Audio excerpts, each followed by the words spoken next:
The desert air whipped at the windows of the rented SUV, a blur of Joshua trees and neon signs flashing by. We were Vegas-bound, 5 friends crammed together, the energy buzzing with anticipation. My girlfriend Sarah was back home, a little miffed I was taking this weekend trip, but I promised her I'd call every night. I had her on speaker as we crossed the Nevada state line, the conversation a mix of her telling me about her week, and me trying to sound enthusiastic while simultaneously navigating the I-15 traffic. "So, promise me you won't lose all your money at the tables," Sarah said, her voice laced with a playful but slightly worried tone.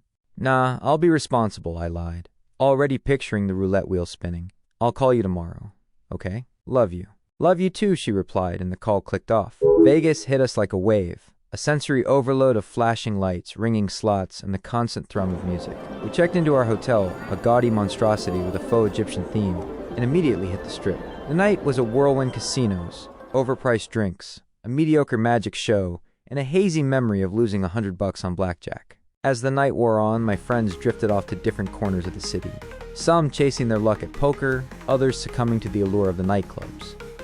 I found myself wandering, a little lost in the sheer scale of the place.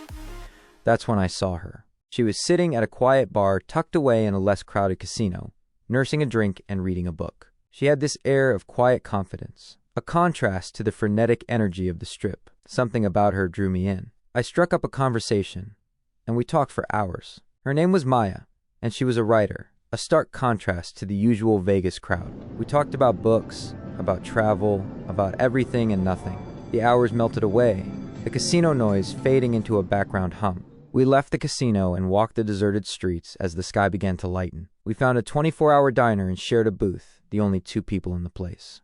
The conversation flowed effortlessly, a connection forming that felt both instant and profound. We watched the sunrise paint the desert sky in hues of pink and orange, a breathtaking spectacle that felt like it was just for us. As the first rays of light touched the city, I knew I had to go back. My friends would be wondering where I was.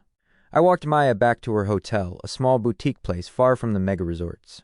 We stood outside for a moment, the silence comfortable. "I had a really great night," I said, the words feeling inadequate. "Me too," she replied, a small smile playing on her lips. We exchanged numbers, a promise to stay in touch hanging in the air. I walked back to my hotel, the Vegas I had experienced the night before feeling a million miles away. My friends were just waking up, bleary-eyed and hungover. They asked where I'd been, and I mumbled something about going for a walk. I knew I couldn't tell them the truth.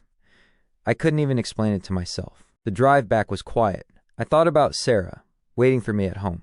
I thought about Maya, her quiet intelligence, and the unexpected connection we'd forged. Vegas had given me a weekend I hadn't expected, a secret I now carried.